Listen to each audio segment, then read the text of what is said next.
Thank you for having me. My name is Gracie Moon, and I've been working in this field for about 15 years. I began as a student in Lima, Peru, and then I moved to the United States about third grade. And this deeply shaped my empathy and my perspective as an educator today. Um, I started my career working at a daycare as my first job. Then I was a babysitter and a nanny. And I truly fell in love with how children learn through play. So this led me to a Montessori school where I learned more about the theory and the human development side of things. Um, how to promote like focus and discipline in our early learners. Um, and later, I began in Head Start, where I took an interest in special education. Um, I moved on to be an interpreter for early intervention, and I got to learn from therapists and specialists supporting neurodivergent children and their families. Perfect, perfect. Can we go back to 3rd grade? What was it about 3rd grade that really got you, hooked on just you said that it helped you develop empathy and it came and gave you the spark about, joining the field. What happened in 3rd grade? So, I went to school in Peru in a Navy academy with uniforms, very high standards. And in third grade, I came to public school, where not only was the setting different, um, and I had no cousins there, but also the kids around me looked very different. The teacher looked very different, speaking in a different language. So, um, when I was in Peru, I was perceived as very bright and celebrated, but without being able to communicate, my behaviors, my dancing around the classroom was seen more as disruptive and as negative. So, yeah. Hmm. So you're in 3rd grade and you come to the States and you're dancing and and they see it as negative and you can't communicate exactly, how you're feeling or what's going on, and so then how did that shape, the rest of the school year or the 4th, 5th, your elementary school years? Uh, well, I'm very joyful, and once I set my mind to something, it's very hard to distract me from that. Even though I was getting punished for being wiggly or um, given negative consequences for spending too much time with my gel pens, you know, uh, it it it it it was the teachers that paid attention and used those interests of mine to teach me new subjects or to get me into a new book, or use my interest in tactiles to teach me about writing and language and metaphors. Those teachers were the ones that stayed with me and inspire me when I see students with similar behaviors. I become more curious as to what's going on under there. Absolutely, instead of just shutting them off and just seeing that as difficult behavior and then labeling them as a difficult student and then just kind of dismissing them, which that kind of happens sometimes in school. Yes. Yeah, and it sounds like some teachers took interest and really tried to figure out and build that relationship and, found tools to help you be successful, right? Yes. Yes, and then so you graduate high school, and then your first job in the field of education is I was an aide in a daycare. aide in a daycare, and how was that?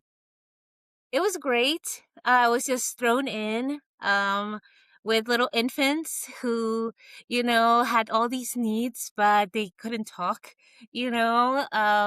And then I had the 4 year olds who were much bigger, also couldn't talk, all had different ways of communicating, different ways of being. They moved really quickly. through a lot of things, and we as teachers, as the adults there, we had a plan, we had expectations, things to get done, artwork to send home. Mhm. So I learned how to keep it fun. It was very important for us to have a good time, and that kept the children engaged and listening. So you saw you know, there's a lot of things going on right here. You said you needed to hold them to high standards, right? You talked about how there had to be some sort of schedule or structure, and you had to keep it fun. Those 3 things right there are extremely important, I feel, that you have to do all of those things all at once for the learning to be engaging Yes. for the students. Did you find that if there was one more that mattered, you know, what was more important, to keep it fun, to have a schedule structure, or to, um, you know, what was most important with these students? I think the sweet spot is balancing, finding a nice balance, because if the children are not engaged, they innately don't want to do it. Uh, it can be done, but it's not going to be fun for anybody. Mhm. Mhm, and did you find that, that there were some, you know, maybe the teacher in the classroom, um, wanted to do it one way, and then you found that, like, maybe this should be done, or was there any, you know, conflict between you and the teacher, or it was just like you had really good teachers that kind of showed you? Handful of really good teachers. Good. Um, that we worked as a team. They saw what I was bringing to the table, and then they would fill in the gaps. And that's how I learned, and that's what I bring to my current role. I'm the one filling in the gaps now, but there was definitely a little bit of pushback from more veteran teachers who believed we were either having fun or getting the work done. So uh, singing and playing and cheering along the way uh, seemed like a distraction to a lot of them. But at the end of the day, I got the results, and so I let that speak for itself. Yeah, and, you know, I remember I started teaching when I was 22 years old, and I remember I taught 1st grade, and I felt like I had a lot of energy. I would sing with the students, I would dance, I would role play, I'd have puppets, and I'd do, puppet shows, and I had all this energy, all these things, you know, to keep the kids engaged. And then as I got older, it was more of, structure. It was more or less, okay, we have a plan, we have structure, and it was less of the play, less of the games. But I never forgot about the games. I never forgot about the fun, because I feel like that's still important. But I felt like as I got older, um, it was more about the structure. It was about the structure and keeping them safe. That was my most important things. Keep them safe, have structure, then we could have fun.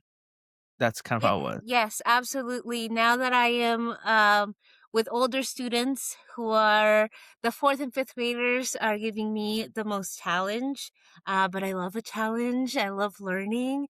I know that whatever is hard at first will eventually get easier, and that's what I communicate with them.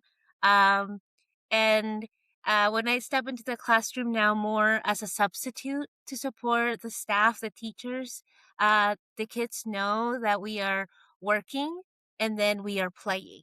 And I let them know very clearly what my expectations are, and then I allow them to communicate with me if there's any tweaks that we need to make so that they really feel ownership on the expectations, and then it helps them follow it with more enthusiasm. Mhm.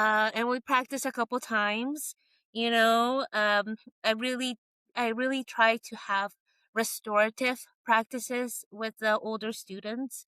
Um, and sometimes like I don't really have a lot of control into the rules or the consequences because the standards are already set by the teacher. So for winter break, for example, they had a lot of parties scheduled. So the teachers would tell me if they're acting a fool, just write their names down and they're going to lose whatever reward. And so, alrighty, communicate to the students like, I am not a teacher. I am a teacher helper, and this is what my job is. This is what I've been told to do. So I'm going to follow directions. And then when they tried it, I will write their names down, remind them of the expectations, and provide them an opportunity. Let's fix this. Let's turn this around. And maybe you can get your name off of the list. And then once they achieve that, I would give them a big eraser and they would themselves write it off the list. Um, I'm very, very protective of the students' self esteem. That's good. That's really good. That same technique about, giving them a chance to, make it better, make it right. I think that that's so important. And I would do the same thing as a classroom teacher. The exact same thing that you're talking about, where, I'd write a student's name on the board, let's just say, or I'd write a letter of the student's name on the board. Like I'd be teaching and I'd see somebody and I'm like, oh, that's Amber. That's an A. That's an M. And then I continue to be like, they'd be like, "Oh, mister, why did you put I like, don't is your full name on the board?" I go, "And you can make things better. You could always make things better. I haven't wrote your full name on the board, and I could erase it. I could erase. Just help me want to erase it. Help me want to erase it. That's it. That's all I need. I just need change behavior. I don't need you to be punished. I just need changed behavior. That's it. So I could easily erase this if you just follow directions. Yes. That's what I would do. It sounds like that's what you kind of do as well. Yes, it takes practice to be this person. Um it's taken a lot, it's taken a lot of practice. I was a disruptive student. I was a very angry student when I was younger. So, I understand that, and they don't really have a choice to come to school. I don't know. Sometimes I get little glimpses of what they're dealing with at home, but I don't know. Um, I at least get to come there and I get a paycheck. So I'm very aware of that. And whenever possible, like we're just trying to have a good time. I'm not here to be grumpy. And once they start trying me a little bit, I narrate. That's something that I brought from working with the littles. Is I let them know, like, oh, all right, I've asked you this many times. I've asked you 3 times now. I'm starting to lose my patience. So please, this is the expectation. Let's turn it around. Let's fix it. And even if they make a small progress to the goal, hey, I see you. Thank you so much. We didn't throw that plushie out. So you Yeah. squeezed it. Thank you Yeah. so much. Yeah, because progress equals motivation. So if you could highlight the progress, highlight the little things that they're doing, it motivates them to continue in that type of behavior. So anytime, Absolutely. yeah, anytime you see those a little bit of progress, go ahead and point it out because they're going to be more motivated to do it. But sometimes I feel as though some educators don't want to do that. They don't want to give them that little bit of praise because they've messed up so much. They messed up so much throughout the day that they hold a grudge sometimes, and it's hard. It's very hard. But, Sure. you educators will hold a grudge sometimes, and then they can't get past that, and then it's hard for them to, like, "Hey, good job. Way to go. You turn things around." That's hard to do, and it takes a lot of growth in the individual as the educator.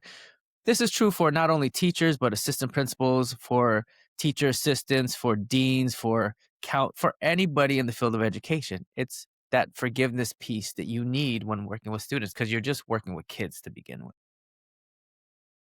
right? Yes. Yes, definitely. Um, it's it it's very important. I'm neurodivergent, so I know that I don't do things um as I've practiced in my mind all the time, and I'm a little clumsy with my words sometimes. So um I'm eager when I have the opportunity to apologize to a student and to model in real time those restorative practices. And, you know, yeah, yeah, definitely. Let's talk about restorative practices. You had mentioned restorative practices. Um, from my under just from my experience, I feel like restorative justice, restorative practices is something that educators don't necessarily wanna do. They there are some people that are against restorative practices, and they're about, "What is the consequence? Let's be punitive. Let's punish somebody so that they'll never do that behavior again." But that's not restorative practices. That's just being punitive. And you got 2 viewpoints. You got one that says, "Let's be punitive. What's the consequence?" And then you got the other that's like, "Okay, let's try to restore. Let's do restorative practices." What's your take on both of those? It's I have empathy for the teachers because sometimes those behaviors are so large. Sometimes that looks like Right. a child screaming, throwing things, kicking at the door. Um and these teachers have expectations that they need to meet, lessons that they have to get through.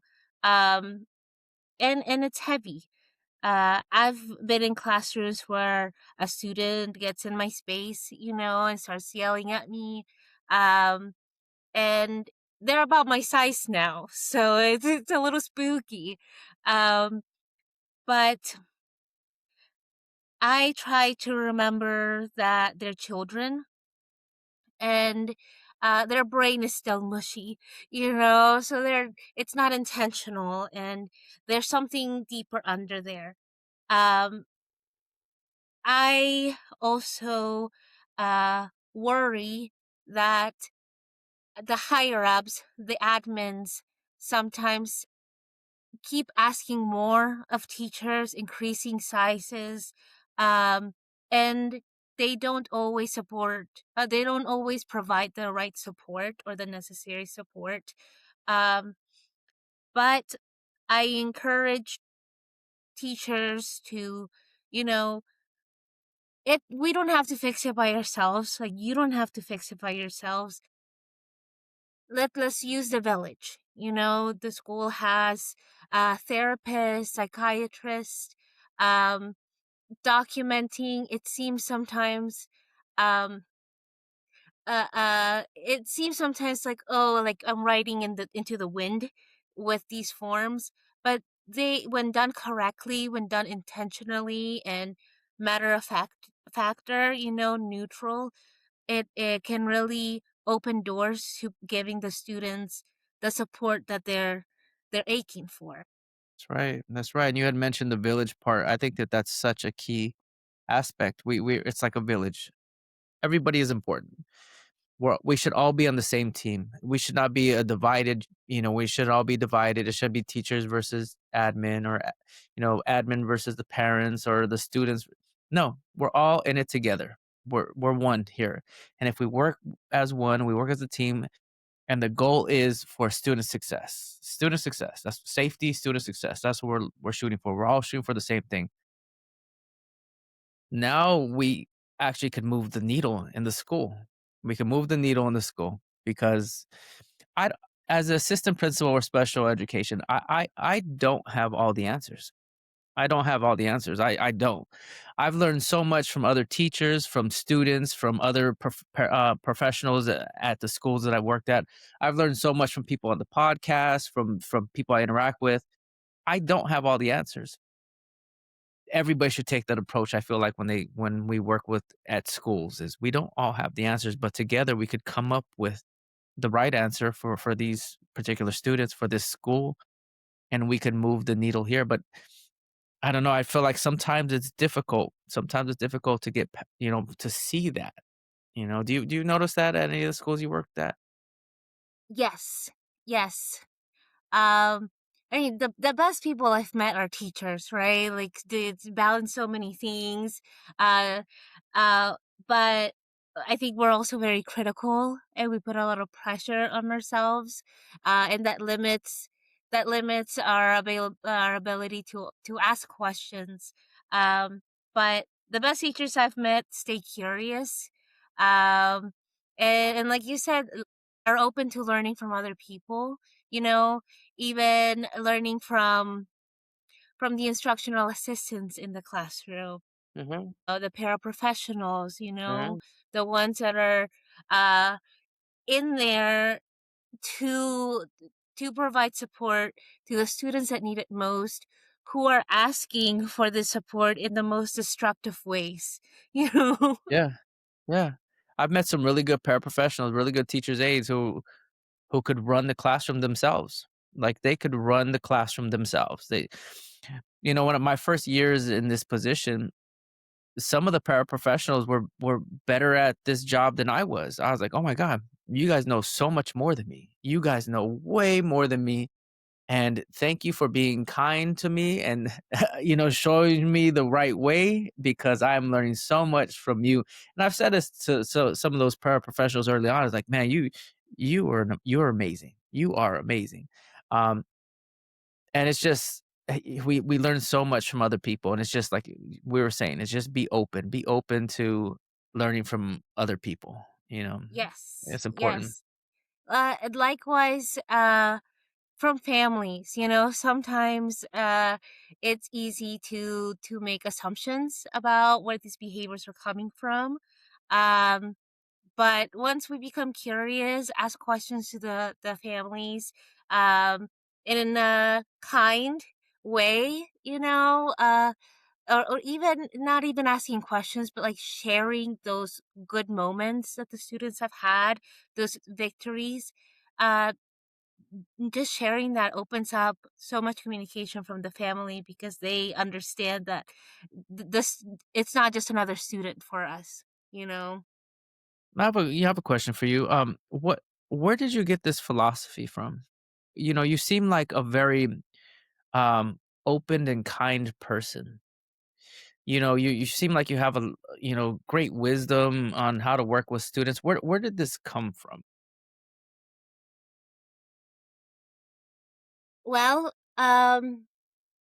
I think I think not being able to communicate my own needs in the language, or even just once I had the language, not knowing uh how to communicate what I needed to be successful um has influenced me. So when I meet students, especially students who are nonverbal. Once, when I became a paraprofessional for the first time, I walked into the classroom and realized uh, this is different from my toddler classroom where I only have so many students and I have plenty of time to figure out what the issue is. Why are they biting? So I walk in as a paraprofessional into like a third, fourth grade classroom, and there's a student banging their head on the floor, banging their head on the wall, and I've met my colleagues who are good people, who are good vibes, who have a good heart. They just have limited time and limited resources to really address this behavior, you know. So making the most of the little minutes here and there, to just sometimes sit with this nonverbal student. We don't have to say anything, you know. I'm not gonna ask anything from you. We're just gonna vibe and um, modeling that and showing that to the student, um, decrease that behavior, and most importantly, showed the other students that this child is not dangerous. He's just one of us. He's just not having a good time. How do we make a good time? What do we have in common? Just by observing in silence, we found out that everybody liked emojis. So we talked about emojis, and cool was the favorite emoji. So we talked about like losing our cool. I narrated. Yeah, our friend is not feeling very cool right now. They're like feeling this emoji. Um, and being joyful, being curious and modeling that, um, doesn't need words, you know? It's just a vibe. And then we all learn how to have a good time together. And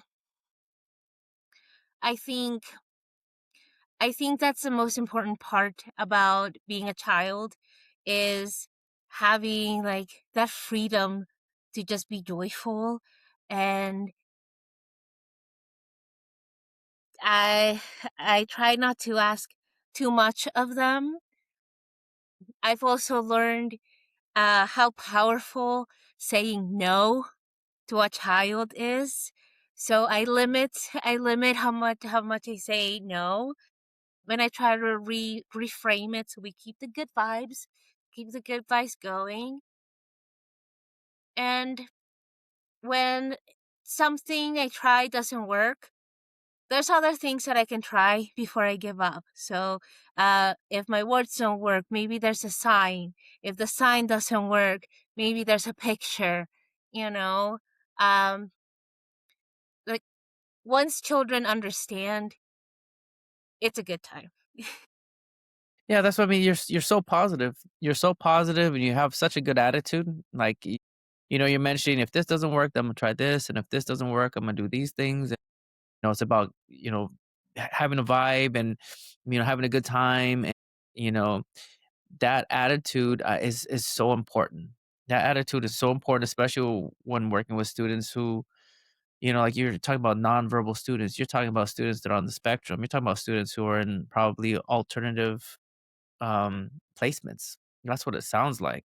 Um, and you're just bringing in this positivity that probably lights up these rooms and lights up the faces of students and lights up the teacher. Like if I were the teacher in that classroom, I'd be like, man, I am so glad I have somebody that's that positive in my classroom.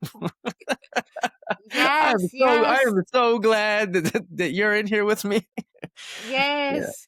I I won't let the ship go down, you know? Yeah. I know things seem terrible now or things are tough now. We haven't figured it out yet, but we'll get there. I think that we all need that, I look forward to coming in every morning, saying hi to everybody, high fives, hugs,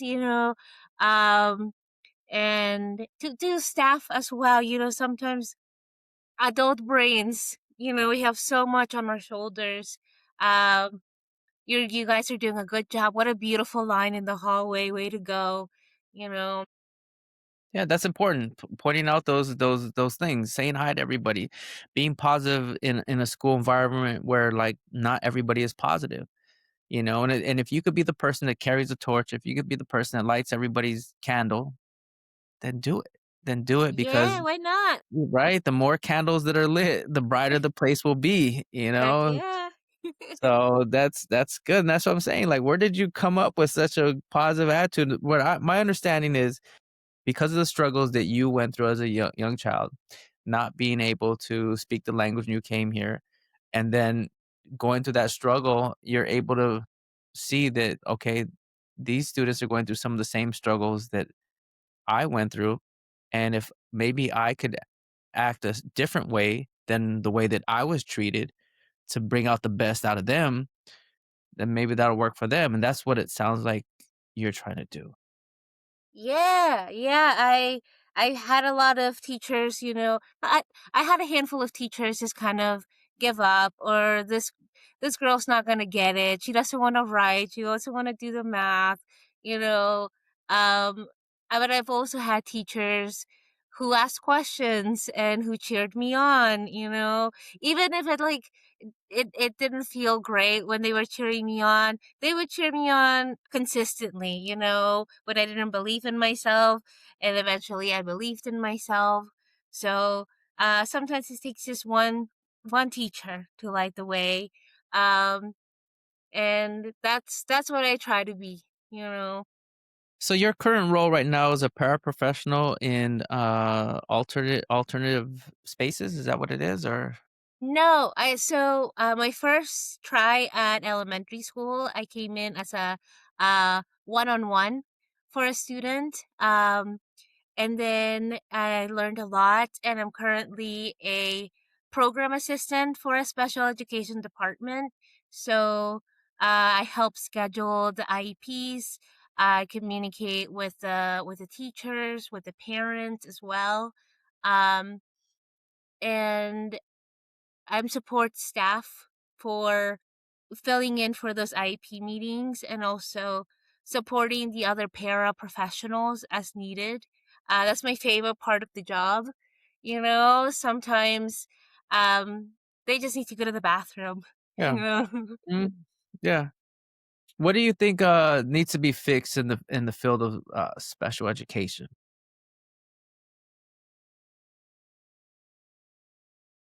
think that we are heading in the right direction. I think that it's great that we are aware of the different uh, neurodiverse needs. And there are some great tools and some great strategies emerging. But those theories um, versus the practice are very different. So I think that there needs to be more training, more uplifting of the staff. Sometimes it's easy to, like we talked about, sometimes it's easy to dismiss the work being done by these paraprofessionals. Sometimes, you know, their only experience is being a mom, or their only experience is just doing this on the side, but that doesn't take away from what they're doing, you know. Sometimes I think classroom equity, wage wise as well as training wise, can be changed, but it starts from the top, you know. Like teachers are more often than not very celebratory and appreciative of their paras. Um, but I think we're moving in the right direction. That's good, that's good. Um, I would hope that we're moving in the right direction as well. I always feel like, when it comes to staffing or resources, that's where we struggle with the most. Like, we need more staff, we need more resources, we need more time with the psychologist, we need more time with, just we need more people. And I think that that's where we would benefit the most is if we had the resources that we need to be successful. I think that's what we need. Yeah, you know, it's surprising to me that uh this is not more of a premier job in society. Like we're shaping young minds, we're shaping the future, you know, and like there's there's so much unknown. Like they could be the groundbreakers in different industries. Um but that's not really focused on. Um but maybe that's why there's not a lot of people that jump in for the job, you know? No one's volunteering to be yelled at or thrown Wow. things at, you Curse know? that, none of that. Yeah, bit, Yeah. none of that. Yeah. But, like, once we get through that, you know, it's not that bad. Oh, that's funny. And then students get labeled. Students get labeled, right? Like if you're throwing the chair, you're biting people, you get labeled, and then you're labeled as difficult. And then for the rest of your time, you might keep this label, and that's a problem. Yes, yes. I I did a music program when I was in daycare. Um and I had two special needs students in my classroom because the parents vibed with me. I was closer, so I talked to all the parents at the end of the day. Um, and one day, like when I was figuring it out, I had like one of the higher ups, one of the corporate people, come over and see my lesson. So I was very nervous. My boys were very energetic, but. I kept it positive. I kept the vibe, even though they were kicking, even though they were screaming, like we were a band. We made it a positive thing. And I saw how that affected the students, their little self-esteem. Eventually, I stayed in touch with the families, and eventually, like, it became a diagnosis, where in the classroom, it was seen like they were choosing these behaviors. They were being naughty, or they were trying to be disruptive, but um, it was their little brain that made those behaviors. And that's what I try to bring every day, like, it's not personal. What's the need here? What are they trying to say? That's a good point. It's not personal, and that's something that we all have to remember, that it's not personal. They're not some of these, especially in in special education. It's not personal. It's not personal, and we're the adults, and we need to forgive as best as we possibly can. And every day is a new day. Every day is a new day, and we start fresh every single day, and we start out with an open heart, and we try to, demonstrate love as much as we possibly can in the classroom, and do our very best. Do our very best.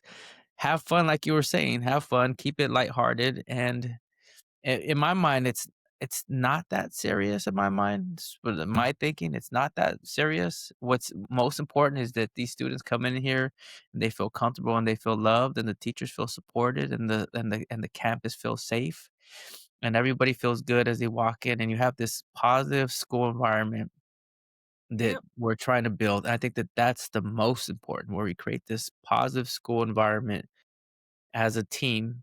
And it does start at the top. It starts with the principal. It starts with the principal, and it goes down to the assistant principal, and it goes down to the other classroom staff. And they kind of shape it, and then it's let's build this positive school environment. I think that that's most important. Yes, definitely. Um,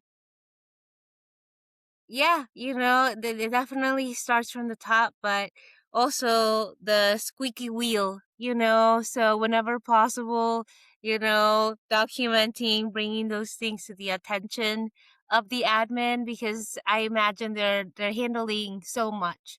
So making sure that they're aware. Um, of the struggles, but also of the great things, like, hey, I saw this teacher, this is what she did, it was awesome, it worked. I was trying so many things, and then she did this thing I didn't even think was gonna work. Yeah, It's a team. it's right. And then the principal is there's a lot on the principal's plate. There's a lot on the principal's plate, and it's hard to manage all the things that are going on in the school. But I think that, as the principal has to, delegate as much as they possibly can to their out of classroom staff, so that they're not doing everything. So it's the wealth is spread across all the out of classroom staff, and I think that that makes, for a better environment, and especially it helps out the principal as well a lot. Yeah, yeah. Yeah, for sure. um, well, we is there anything else that you wanna mention? Anything you wanna talk about specifically? Is there something that you had that you wanted to bring up? Yeah. Well, I think, like we've talked about, um behavior is communication. Sometimes when children are dysregulated, they act a little funky.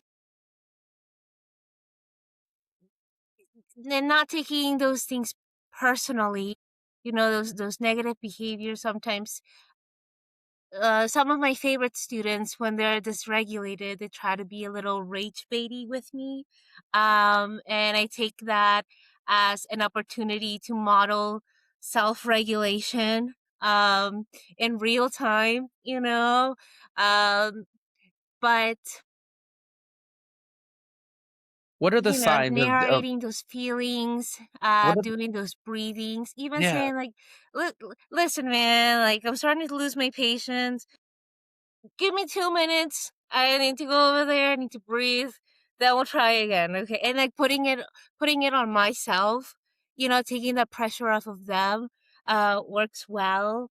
Um, I also, um, I also think the children appreciate effort on our part. So uh, I invest time in my mornings to uh, look lovely. I do my makeup, I do my hair, I have accessories so that when I walk in, it's a vibe, you know. Uh, but then there is that balancing that happens that I'm still practicing between like, hey, this is like a home away from home, but I'm not your homie, we're not besties here. Um I've seen some of your reels. I take some of those tips and use it in real time. Yeah, that's important, that last piece you mentioned that, you don't wanna you're not trying to be best friends.